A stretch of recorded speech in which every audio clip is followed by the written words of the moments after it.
Hi, I'm Lauren. And I'm Matt. And this is Publish and Prosper, Where publishing, e-commerce, and marketing collide.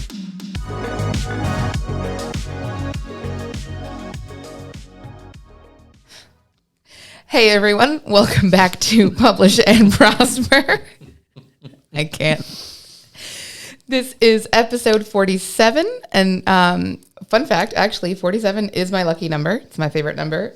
I have it tattooed on me, although it's my least favorite tattoo of all the ones that I have. How did 47 become your lucky number? It was an inside joke that we had in high school that my yearbook advisor actually used and passed it down through all of the different yearbook and video yearbook staff. So it's like a running inside joke for years that 47 is the most commonly recurring random number.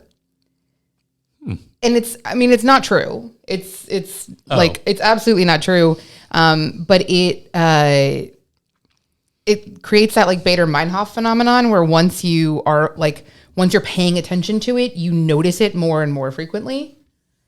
So it becomes a self-fulfilling prophecy where it's the most commonly recurring random number. Mm-hmm.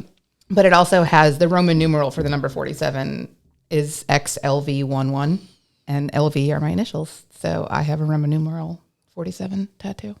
You're a very multi-layered person. That's true. That's okay. true. Quick shout out to Paul's wife, Susie, for these cookies, by the way. I know. Matt and I brought snacks, so sorry in advance. Great ASMR for well, I won't eat anymore. But for anybody who's never had a snickerdoodle with pumpkin, which I have not, and I was a little trepidatious about it, it's really good. I sent her a text this morning after I had one of these cookies, and I was like, I got to tell you, I don't even like pumpkin, and I am fully here for these cookies. So shout out to Susie, and also shout out to Paul. Thanks for bringing them in. Yeah, well, and now I took the whole thing off Paul's desk. So. Yeah, Matt literally brought the whole box of cookies in. We're doing great. Everyone on this team loves this. It's fine. It's so fine. Mm-hmm. It's all good. Anyway, today for lucky episode number 47, we are going to be talking about how to make the most of your metrics and data. It's something that we talk about a lot when we're talking about the benefits of selling direct, and we talk about like how valuable it is to have access to your customer data and all that. But that's definitely not the only kind of useful like data that you should be paying attention to and that you should have access to and that you should be tracking. Yeah, so. I mean, use the word should a lot. But, for the average person who's not a marketer or somebody who, spends a lot of time looking at data or, metrics that surround certain marketing activities or sales activities, like this is not an easy thing to start doing. It's right. hard to know where to start and how to get rolling with it. And then, once you've figured out the different, metrics and pieces of data that you kind of should be looking at, you then have to figure out or get somebody to help you understand, like, what do I do with those metrics and that right. data, and how do I turn that into something useful and helpful? And, if you want to back up a few steps, in many cases, people are starting from scratch, like, well, I don't even know if I'm collecting the data, right? Just because you have a website or social media channels, that doesn't mean you're actually collecting the data you need to be collecting. Right. So, right. And there is also, we get caught up in the abundance of data, whether like, if you are collecting it, great. If you are, like I'm going to get into this, I'm going to go look at my social media metrics, and you open up like Facebook analytics and you look at it, there's a ton of data in there, and it's not all stuff that you need to worry about. This episode actually was inspired by my friend Anne, who listens to this, who is a freelance editor. And she reached out to me a while back, sorry, Anne, asking about data tracking and metric tracking. And that's basically what she said, was she was like, I know that I'm supposed to be doing this, but I don't even know where to start. And I just feel like I'm like flailing around trying to figure out what to look at and what it means. Yeah, so. The question seems to be more of two parts, actually. The second part we can address right here at the top of the show, which is this idea that she feels like she's flailing around, like she doesn't don't feel bad. And most people are flailing around their data. They don't, Yeah. even the ones who have a ton of it, in many cases, they're still flailing around with it. And even big companies, medium-sized companies, everybody deals with these data issues to a degree. It's, again, you just have to make the choice to jump in and get started and figure out where. So that's what we're here to help with, hopefully. Hopefully. And everyone else too, not just Ian. Don't worry. And eat lots of cookies.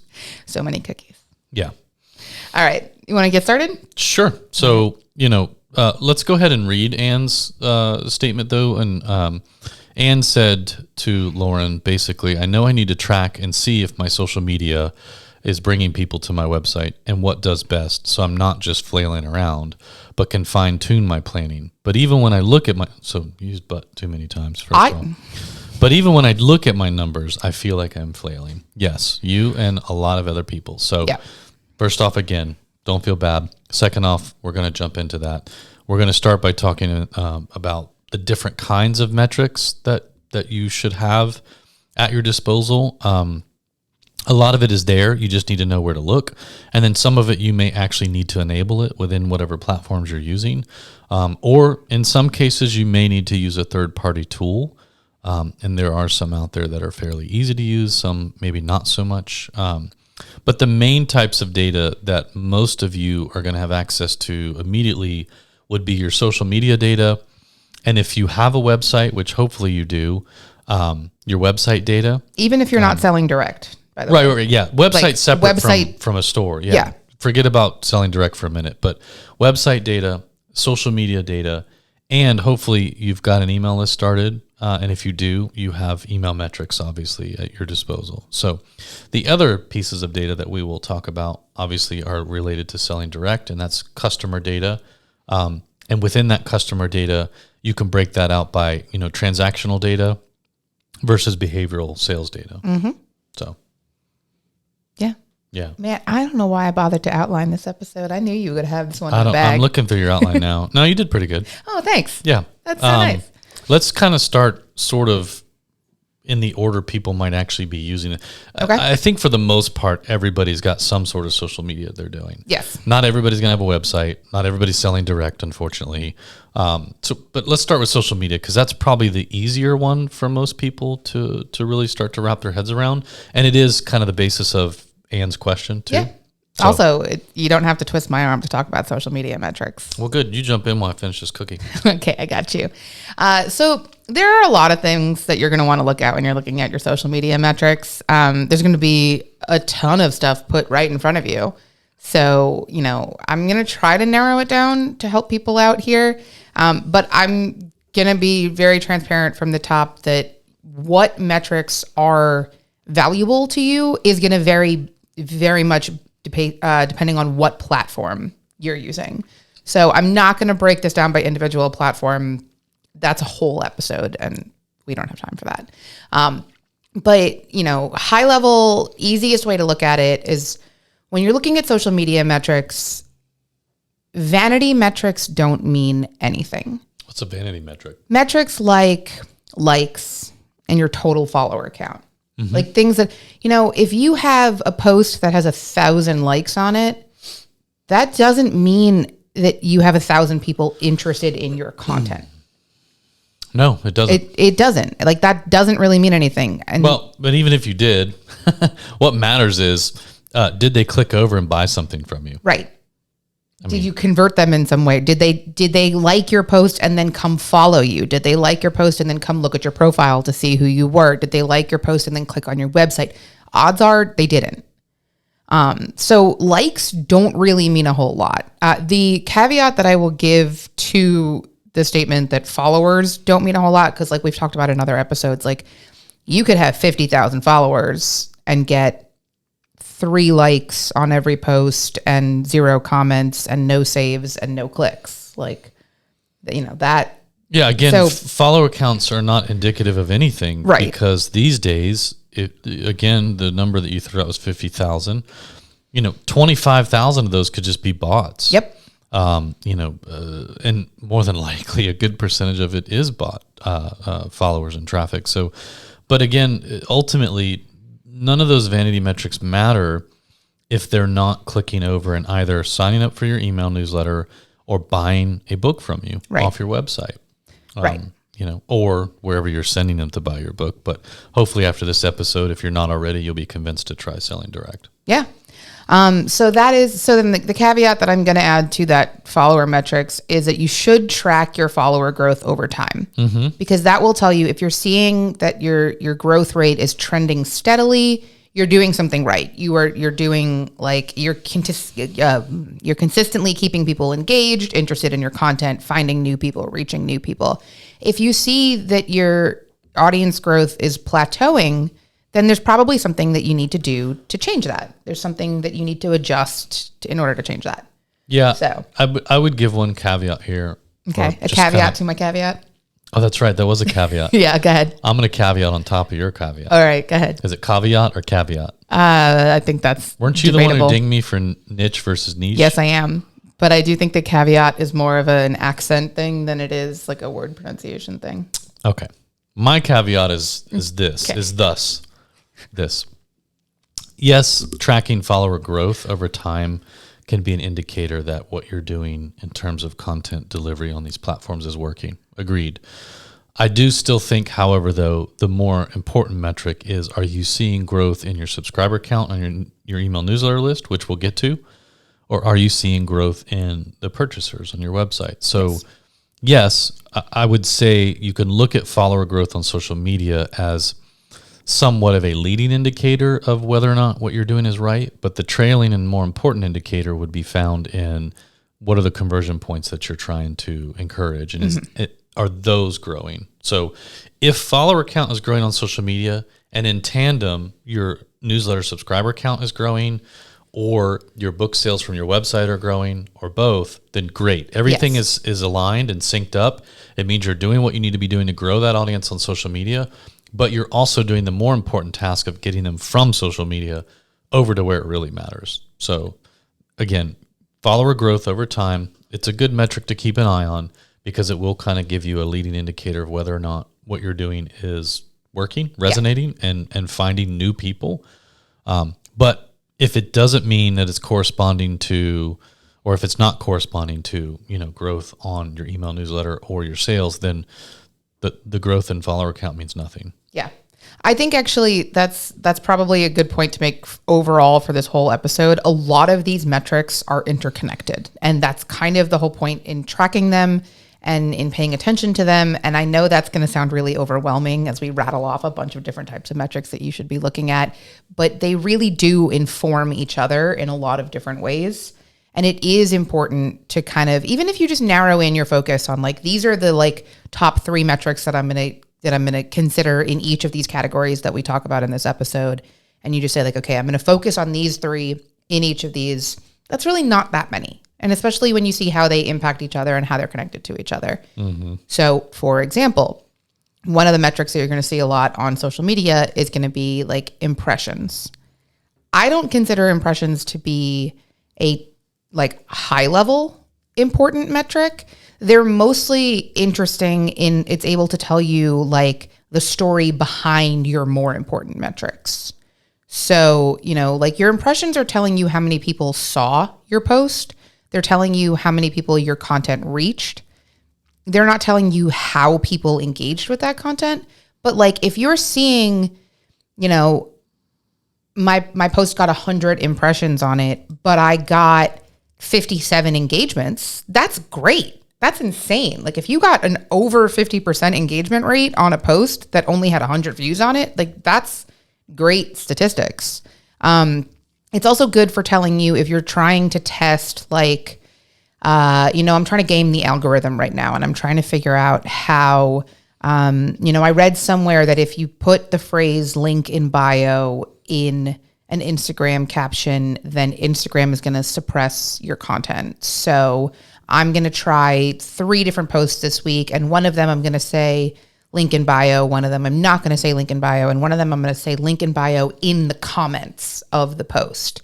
And then you can look at the impressions on all 3 of those posts and see which one performed the best or which one. And you can kind of test that, not perform the best, but which one had the highest reach. And then you can see like, okay, yeah, it looks like the one that said link in bio and it was like had a significantly lower number of impressions than the other two. So yeah, something to consider.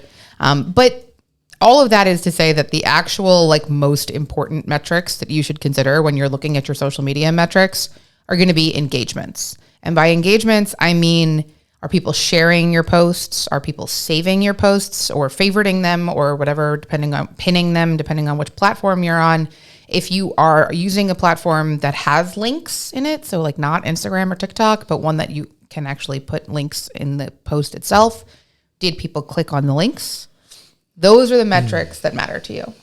People engaging with your content. Those are and not just liking it and moving on, but something that actually implied that they stopped long enough to be interested in it, to save it for future reference, to share it with somebody else, or to post it like to their own page or something like that. Those are the metrics that matter to you more than anything else. And then link clicks, obviously, because hopefully what you're linking to in that post is linking them to your other content. Yes. Sorry. It's okay. So I was just going to have ChatGPT create a diagram of kind of what we're talking about, how you cultivate people on social media, then you bring them over to your owned platforms, Wow. Then you convert them into book buyers, and then you remarket to them, blah, blah, blah. I was going to just put it up behind us so people could kind of get a visual representation of how it's. Can you just quickly look at what ChatGPT gave me when I asked it for that simple flow? Now, first of all, it spelled followers, wallowers. I don't know if that was purposeful or not. Maybe there's some tongue in cheek there. But if you look at the flow that it's saying, like, it makes zero sense. It's multi-direction. It's like, and what is that? Maybe you should put it up on the screen. That is, I mean. Hold on. Wallowers is incredible. I kind of want it to be a pun, but even if it is a pun, then it should probably be spelled WALLOWERS. So I'm guessing it's just a typo. But also like this, this is a dead end. Like all roads lead to Facebook, according to I mean. Oh, that's incredible. Holy cow. All right.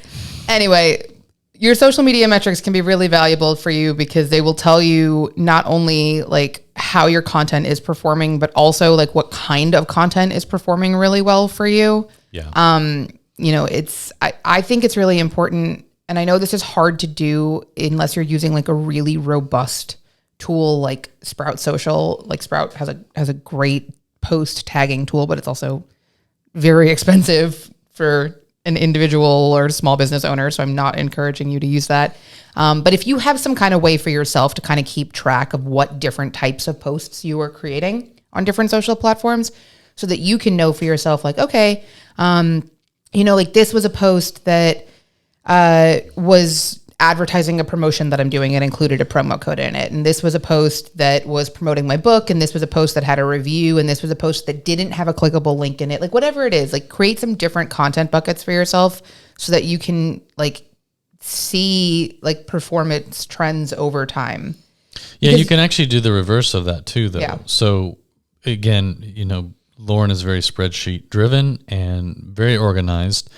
But if you want to do it the quick and dirty way, just, again, download your data from whatever site it is you're using and just sort it based on most engagement. So most likes, most clicks, whatever that might be.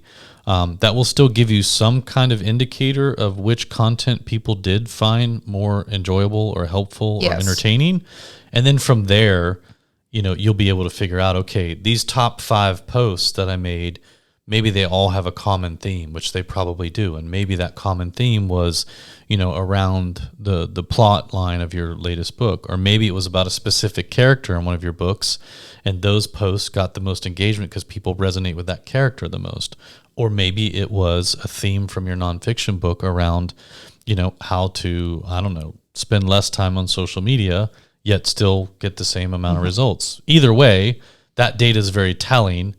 And you can take those top posts, and now you know what kind of content to recreate to get more engagement and get more people involved. Right. And specifically to get more engagement and more people clicking on your content and going to your page. Yeah. Because that's something that's really important. I was at a session at Content Marketing World last week that was put on by somebody from SparkToro, and they were sharing a report that they've done recently that was about Google Analytics and like different information about like the zero click basically that's going on with Google Analytics or with Google in general, where now they're generating answers immediately on Google, so people don't have to click into different websites to get answers anymore. Yep. But one of the like sidebar things that they mentioned in there is that a bunch of different social media platforms have either partially or fully hidden referral data when they're reporting data to Google Analytics, because they are like, they don't want to encourage people to leave their platforms. Like Twitter doesn't benefit from you clicking on a link on Twitter and going to another website from there. They don't want you to do that. They want you to stay on Twitter. So like, they're just going to keep you there as much as they can. So they're not going to be like accurately reporting the referrals from their website to other places. And they're also not going to be encouraging people to engage with posts that are leaving their platforms and going to other places. Yeah. So like these are all things you got to kind of keep in mind as you're working on this. So you got to figure out how to play the game, and you do that by tracking your metrics. As a side note, so I don't know if you were listening to Amanda or Rand Fishkin talk. It was Amanda, but she was sharing stuff that Rand had Anyways, reported on. SparkToro is actually a great tool to help you build your audience. Yes. Via social media and other channels. It's not overly expensive. So again, if you're really hard pressed to try and build your audience pretty quickly, SparkToro, SparkToro, is a great tool for that. It's really good for helping you find new audiences based on, potentially people you already follow or the reader segments and audiences that you're interested in. It's a really good tool to look at. Another great tool to help you build engagement, but meaningful engagement on social media, not just some bot clicks or things like that, is ManyChat. So most of you have probably seen now at some point a post where somebody said, hey, I've got this really valuable thing. If you comment below, and they'll give you some word like book or course or whatever, emo. If you put that in the comments, you'll get this for free.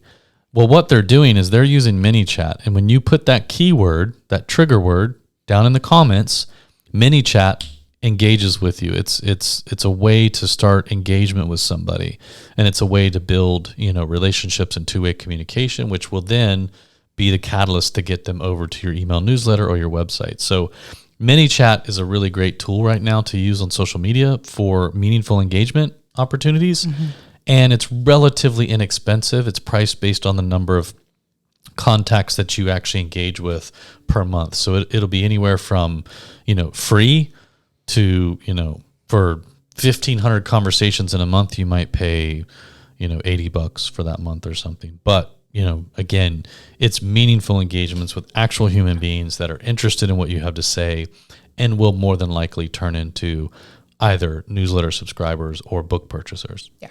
Which is the goal of all of this, whether we're talking about social media metrics, email metrics, even website traffic metrics and data and stuff like that. Like all of this is leading you towards the goal of conversions of some kind, whether that's book sales, email newsletter signups, people subscribing to your Patreon, people, buying pass to your online classes, whatever it is, like all of this stuff, you're looking at this because you are trying to figure out how to move the needle on people leaving these different platforms and coming to you. No notes. Thanks. That's great. Also, I will link SparkToro and ManyChat in the show notes, and I'll have a couple other resources in there too. Good. When it comes to tracking your analytics on social media, your best bet is probably going to be to use whatever built-in tools you have in the platforms themselves. They all have very robust tools. They're also the most accurate. So if you're using a third-party tool, if you're using a third-party scheduling tool, most of them will integrate with the analytics tools within your different social media platforms. So if you're trying to look at all of them together, that's a good option for you. But I always found discrepancies between like the native analytic data reporting and the third-party data reporting. Yeah, and I mean, obviously, the native one is probably a little more accurate than the third party. Right. Everybody knows these days Google Analytics is a nightmare, but whatever. Yeah. All right, so let's talk about from social. Hopefully, you're driving them somewhere, and more than likely, you're either going to be driving them to your email newsletter sign-up page or your website. Right. So, do you want to talk about email or website next? Well, let's start with email. Okay. Because I think for a lot of people, that's the newer thing, and a lot of people are trying that out. But it really doesn't matter which one you're doing now or sending people to, as long as it's one of those things, because either one you can then cycle in the other at some point. So let's say you're driving everybody to your email newsletter sign up. Great. The metrics you're going to want to look at, with your email for the most part, are open rates, click rates, which are also somewhat vanity metrics, but somewhat not. And then ultimately, there are going to be some CTAs that you're asking for in your email. So if you have a website and you're selling direct, clearly many of your emails should have some call to action for people to buy your book or books or sign up for your online course or whatever it is that you're trying to actually monetize. That's where you're asking for that sale, is in those emails. As well as hopefully providing some sort of valuable or entertaining content in there. Otherwise, they're just going to get tired of you pitching to them all the time and they'll unsubscribe. But anyways, you're going to look at open rates, you're going to look at click rates, and then you're going to look at, again, some sort of conversion rate from those emails. So if the click-through or the CTA, if the click-through button is taking them to somewhere to buy your book, you're going to want to look at how many book sales are you getting from these emails. And each email will have its own metrics, its own open rate, its own click-through rates, and its own sort of revenue data attached to that if, again, the CTA is for book sales, which, I'm assuming most people listening to this are after book sales. But it could be other things, online courses or whatever. Excuse me. Anything to add to that? No, not really. Okay. I did ask Lori, our email marketing manager, if any recommendations she had for this. And she said, just to put this in there, that the order that she would rank them in order from most important to least important of those three was conversion rates, click rates, and open rates. So, yeah. If you're trying to prioritize what your metric tracking is. Again, open rates, click-through rates, those are leading indicators. The trailing indicator is the revenue. So again, if the CTA is to drive people to purchase, that's what you're concerned with. If the CTA is to drive people to sign up for an online course, same thing. That's really what you want to be tracking. Now, this necessitates that you're actually able to track that, because if you're sending an email out once a week or once every 2 weeks or whatever, and you're asking people to buy your book and you're sending them to Amazon, you're not going to have the data as to whether or not they bought a book from that email. Because the minute they go to Amazon to buy your book, your tracking is broken. That's it. Right. You won't know. Nope. You'll know that you sent them somewhere and you won't know if they actually purchased the book or not. Yeah. So once again, having a direct sales path is going to be what completes your data cycle and allows you to actually see from start to finish, did you acquire a new follower who turned into a new purchaser and thus hopefully a fan or follower for quite some time that will buy, again, most of your books, if not all of them. Yeah. So yeah, I agree with that ranking though. I think that's really smart. Is obviously the most important one is, are people converting? And then after that, open rates, and then yes, click-through rates. Open rates, depending on who you talk to, mean nothing or mean a lot. It just depends. But at the end of the day, you got to get people to open the email, which means you have to be promising some really good content to them to get them to sign up. And B, those subject lines better be pretty clever. Yeah. And not landing in the spam folders. Yeah, that's the hard part. Yeah. Another metric that I want to just throw out there that I think is in the same way that we were talking about social media followers and tracking that is just kind of keeping an eye on your unsubscribe rates. I think that, I wouldn't consider it like a super, super top tier important metric, but if it's something that you're looking at and you're going, I've noticed that every single time that I send this particular type of email out, I see a spike in unsubscribes. Maybe that's worth noting. Maybe that's worth realizing to yourself. Or if you changed something, if you did something that you like tried a new format or a new subject line style, or you targeted a different list of people and you saw a sharp uptick after that email in unsubscribes, like that is a key indicator that something wasn't right about that. Yeah, and let's be clear.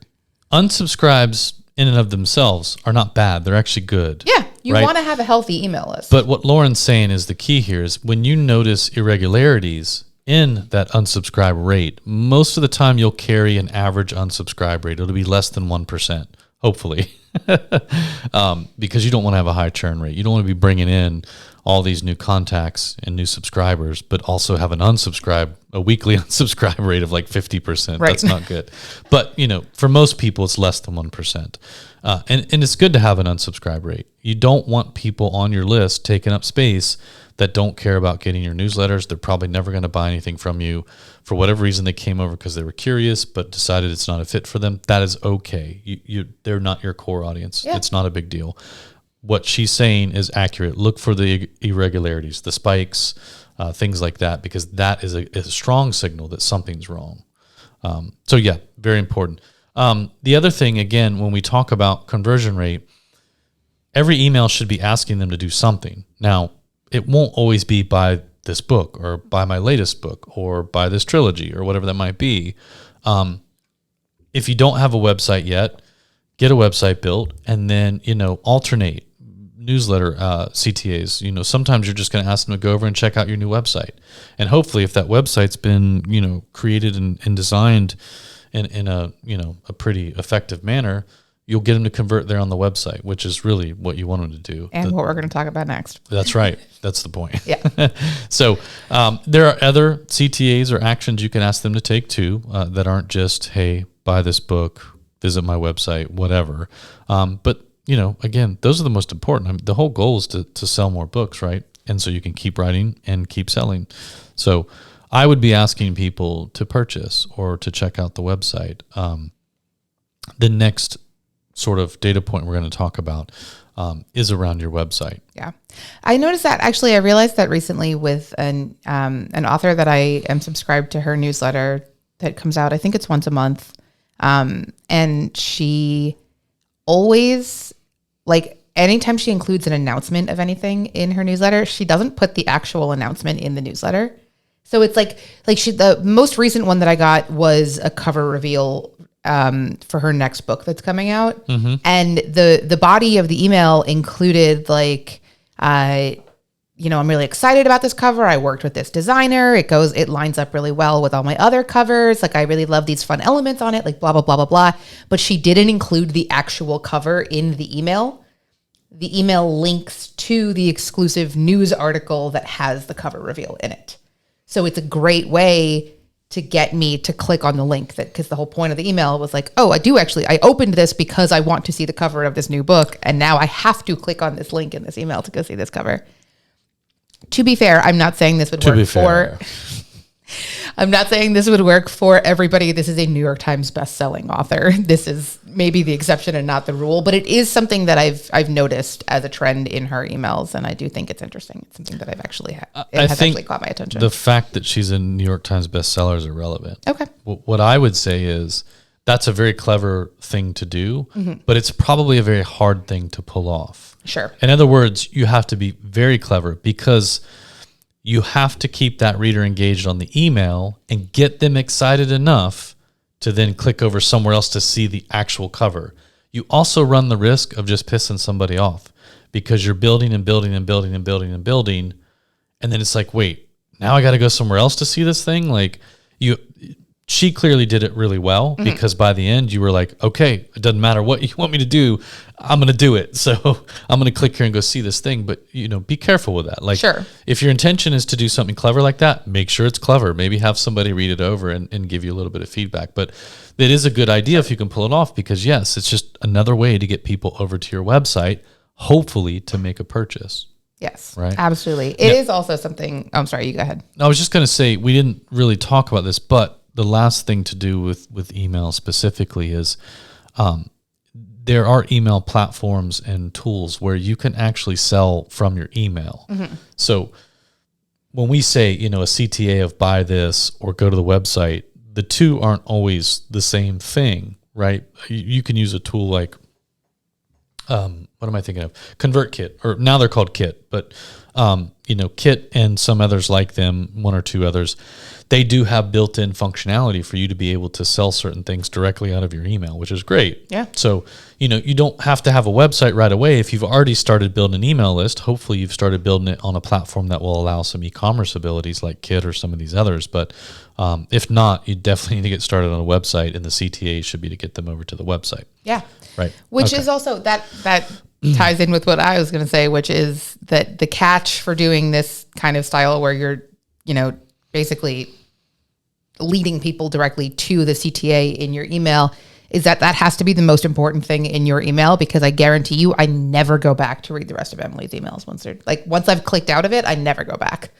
So that's something that you have to keep in mind if that's a trick you want to play. So sometimes having the option to be selling directly from your email like that could be super useful. Sure. Yeah. As you could probably tell from a lot of what we're talking about, ideally all roads would lead to your website, right, and you'd have a website with a store where you can sell your books. But we understand that's not always the case. We're going to talk about websites anyways, though. Yes, we are. Although before we do that real quick, I just want to add that just like social media, the best place for you to find your email metrics is within your ESP. Oh, yeah. Like that'll always be built in. Any email service provider that you're using will have your metrics built into that. So. Yep. Okay. Now you can talk about websites. No, I can talk about websites. I know you're chomping at the bit, so go ahead. Hey, you keep doing your thing. That's fine. Again, some key metrics to pay attention to for your website. And again, you can pull these all out of the admin for your website. We talk a lot about Shopify and Wix and some of these others. They all have built-in analytics and tracking. They're very easy to kind of pay attention to what's going on. So obviously we suggest, building your site on one of those platforms because there's also built-in e-commerce abilities. But you're going to want to look at things like unique page visitors. So the actual person or visitor that came to your site. Page views and session duration are two other metrics. Page views are a bit of a vanity metric and can be misleading, but it's still good to know how many of the pages on your site somebody's looking at before they actually make a purchase or leave. Session duration is kind of the same thing. You can see an average session duration of, let's say, 1.5 minutes. I mean, it doesn't tell you a lot. Unless you have a massive website, with 27 different pages and the average session duration is 42 seconds, you have too much crap on your website. People are spending an average of 42 seconds and then leaving, or whatever. So in that sense, yes, session duration can be helpful. Yeah, I mean, I would consider such session duration to be something that's valuable to tell you if you're doing something wrong. These are all valuable to tell you if you're doing something wrong. Yeah. You'd like to have some metrics that are telling you if you're doing something right. Sure. Session duration can also do that potentially. Could somebody hit your website, purchase a book, and check out in under 5 minutes? Absolutely. So in that sense, if your average session duration is 8.5 minutes, I mean, what is that actually telling you? So again, it's going to be different for everybody. Session duration, yeah, I would use that one lightly unless it's just like really, really low. It could also be telling you that I clicked on your website, opened it up, looked at it, and then got interrupted by somebody and put my phone down and left my phone sitting on my desk for 5 minutes and had a conversation with you and then went back to picking my phone up and looking at it again. Like it doesn't. Yeah. But that to me, like, I think that if you're on your website and you're seeing that you have an average session duration of 10 seconds, that means that you're doing something wrong. That means that there's something that you're doing here. And the same with the next metric that we have on here is bounce rate, which is how quickly are people leaving your site after landing on a page. And those two pieces of information can tell you like, okay, maybe I drove a bunch of traffic to my website from a social media ad campaign that I was doing or another kind of social post or an email. And clearly I marketed it incorrectly, or I have the wrong audience targeting here, or I misled people to what kind of content was going to be on this page in some way because I did the work of driving people from a third-party platform to my website, and then once they got here, they immediately left. So what happened Well, it when could they be got any here. number of things too. There was one time here at Lulu where we created a landing page for coloring books. And, these are coloring books that adults are using, whatever. I don't know where this story is going. We thought, okay, we'll spin up a landing page that's devoted solely to coloring books, and it'll help people understand how to create coloring books and also which are the best sellers on Lulu. They can just buy one, all those things. Well, when creating the page, you obviously pick what the URL is going to be, right? So for every page you design on your website, you can designate what that URL is. You need to think about these things. Well, we just went with adult coloring books because they were coloring books for adults. However, when that page was getting extremely lackluster traffic, like deplorable, we started kind of looking at the content on the page. It seemed fine. We took a look at the URL and realized, wow, most people, if they look at the URL that we're trying to send them to, or, when they hover over the click button and they see adultcoloringbooks.lulu.com, they're probably thinking that these are coloring books with adult content in them, which you can find on Lulu. Not safe for work. So we had to change that URL slug, and then we did see better traffic. So there are all different kinds of reasons why somebody might not be spending time on your site or not even coming to your site. And you need to think about those things. But nonetheless, I think the most important one, again, is going to be conversion rate. So these other metrics will tell you when something is wrong for sure. Some might give you a pretty good indicator of when something is going right. The ultimate indicator of when things are going right is always going to be conversion rate. For all of these things, by the way, your ultimate goal is to sell a book. Yes. So all roads should lead to however you get somebody to purchase a book, wherever they do that. And primarily that should be on your website, unless you just have a really good, robust newsletter that allows for those transactions to happen. So conversion rate, absolutely the most important one. And that's the one that, again, you really should pay the most attention to. Unless that thing is super low, then you go back and look at those other metrics. Right. Right. Those other metrics are still valuable because they're still important in informing you the success or failure of your efforts, but all of your efforts are to get people to some kind of conversion on your website. So that's where, like Matt just said, that is your number one metric on all of these. Are you eating Skittles? I haven't actually eaten any since we started recording, but I did open a bag of Skittles before we started recording. Of all that candy we have in there, in the break room, you pick Skittles? Yeah. Is that your thing? It's my favorite non-chocolate candy. Oh. I'm not a big candy person in general. I'm not either. I'm definitely a cookie person.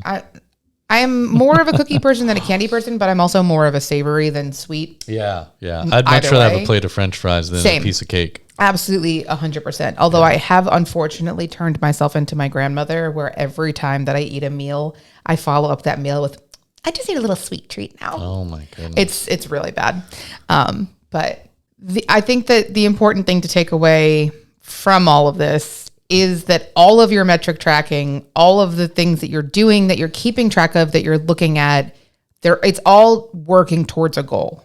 So if that goal is book sales, that's your goal. And everything that you're doing is connecting to each other. Your social media metrics are hopefully helping you figure out how to drive more people to your website and your email newsletter. Your email newsletter metrics are hopefully helping you drive more people to your website.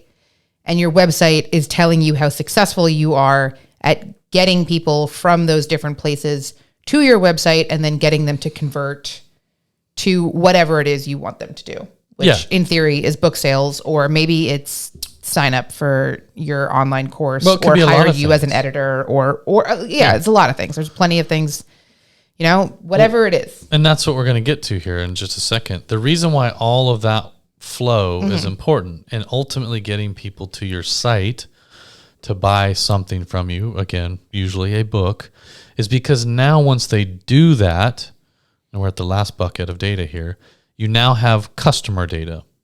And with that customer data, you basically are sitting on a gold mine. So what a lot of these businesses got right and continue to get right, like Amazon and some of the others, is they don't care what product attracts you to their site. It doesn't matter. Right. What they care about is that a transaction takes place. Because once that transaction takes place, they have a bunch of very valuable customer data from you. And from there, they can use it for remarketing purposes. And they do. And everybody, has been remarketed to from Amazon for the most part, and lots of other, retailers as well. So customer data is ultimately what you're after. A book sale on your site results in customer data. It's the only place you're going to get customer data for the most part. You're not going to get customer data from Amazon when you sell on Amazon. You're not going to get it from some of the other retail sites you might sell on. You'll get very high level transactional data. You'll know how many sales you made and for how much. And they might give you the majority of your sales came from this region of the world. And that's really it. They're not going to give you the most important stuff, which is the email address of your buyer, right. Maybe a few other identifying pieces of information in terms of demographics and stuff. And that's what you would be using to remarket. So customer data is ultimately what you're after. That behavior, what they did on your site, what they bought. This is great for when you launch your next book or an online course associated with the first book that you launched. Because now, instead of going out to just social media, which is, typically your only primary way to talk about a new release, you actually have a whole subset of people who have already bought things from you. You have their email addresses. You can email them directly and say, hey, my new book is dropping next week exclusively for people who buy direct from me. You'll have first crack at it. It won't be up on Amazon for 2 weeks prior to, or after that. So you've got incentive now to get people back to purchase again. You have a built-in audience of buyers that you have access to directly, and you don't have to just kind of shout out into the void and hope people come and buy from you. That's what's so important about customer data and remarketing. Yes. It's also where we've talked about in the past, like these third-party retailers like Amazon do not have any motivation for people to buy your products. They don't care if people are buying yours. So like if you've done the work, if you're doing all this correctly and you're doing the social work and you're doing the email work and you're doing the things that you need to do to get people interested in you and then to your Amazon book page, there's nothing that Amazon has no motivation to then encourage them to buy that product from you. You are on Amazon, or your customers rather are on Amazon's page now, and there's nothing stopping them from deviating off into another path to go buy something else from Amazon. And Amazon's going to say, great, cool. We got what we wanted out of this. We got a customer to buy something from our website. We're making a profit off of it. And we don't care that we stole your customer away from you in this case. So the only way for you to actually guarantee the benefits of all the work that you put into getting people to click on the link to buy your book is to bring them to your page and not anybody else's. Yeah, 100%. I think we sort of underestimate the power of having that customer data too. I've talked to people before and they're like, well, yeah, but on Amazon, I might sell 10 books in a week. And if I just send people to my website, I might only sell 5 books in a week. I'll take that 5 or that 10 all day long, because on those 5 books, not only am I going to make a much higher profit margin, but I'm also going to have that customer data. So instead of those 10 books where I don't know who bought my book and I can never have a communication with them when my next book comes out, or for an online course I want to sell, for those 5 people I do. And so those 5 become infinitely more valuable than those 10, again, with a much higher profit margin attached. So again, when you start doing the math on these things and understanding how valuable that customer data is, that's when it'll really click for you and your business.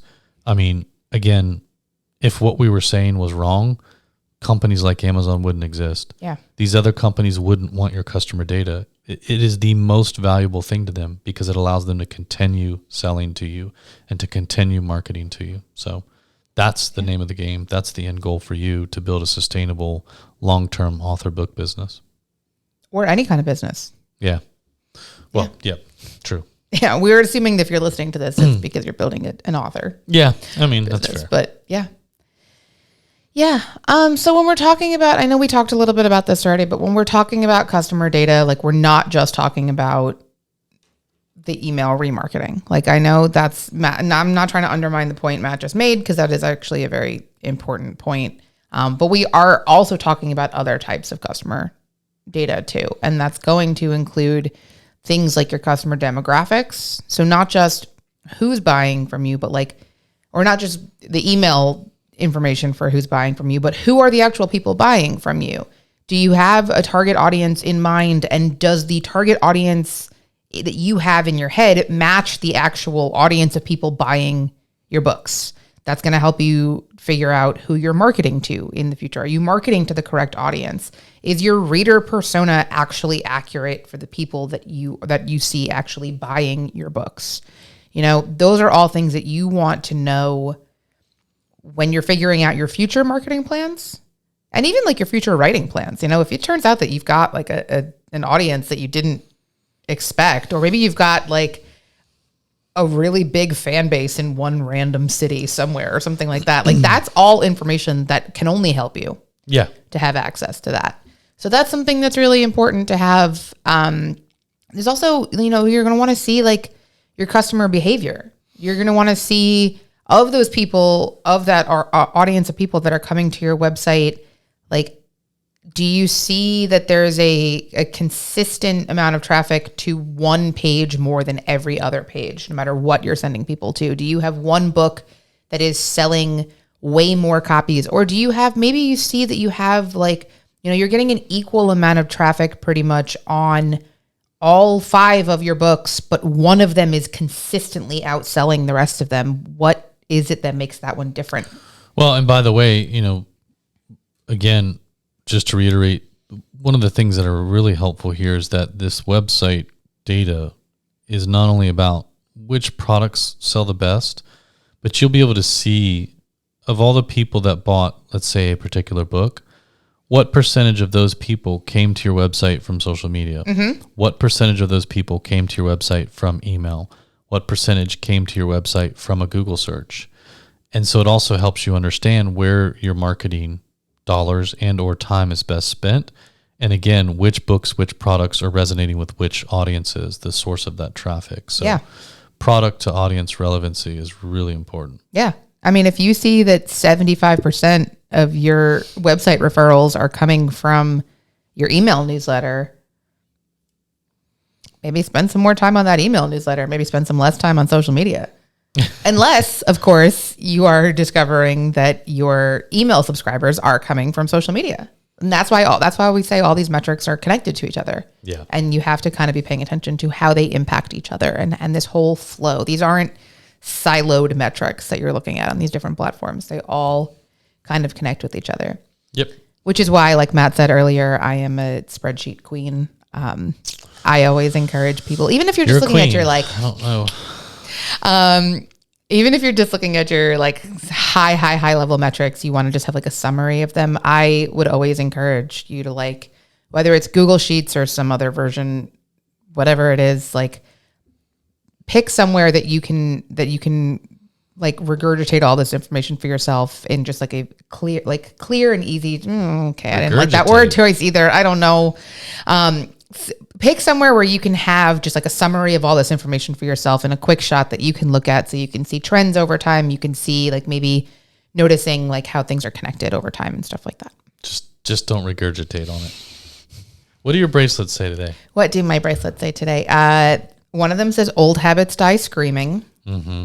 One of them says oh no, which I realized at lunch I had put on upside down, so it said oh no. And the other one says Kintsugi Kid. What?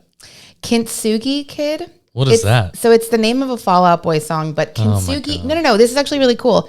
Kintsugi is the Japanese practice of repairing broken pottery with like gold filigree stuff, so that you can see where it was broken and where it was repaired. Mm-hmm. So. Okay. Yeah. And also, I've noticed halfway through this recording that you're wearing a sweatshirt that says books, and my shirt says I love you, it's ruining my life.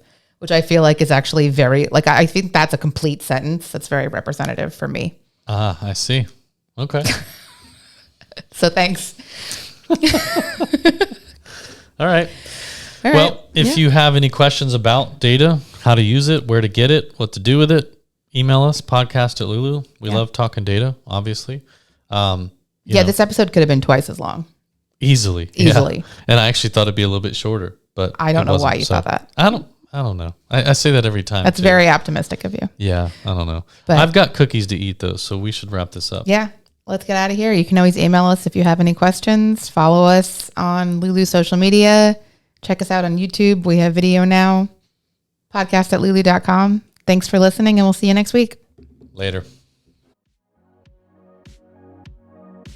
To learn more about this episode, check out the show notes on publishprosperpodcast.com. Publish and Prosper is brought to you by lulu.com. To hear more episodes like this one, please like and subscribe wherever you listen. Thanks for tuning in.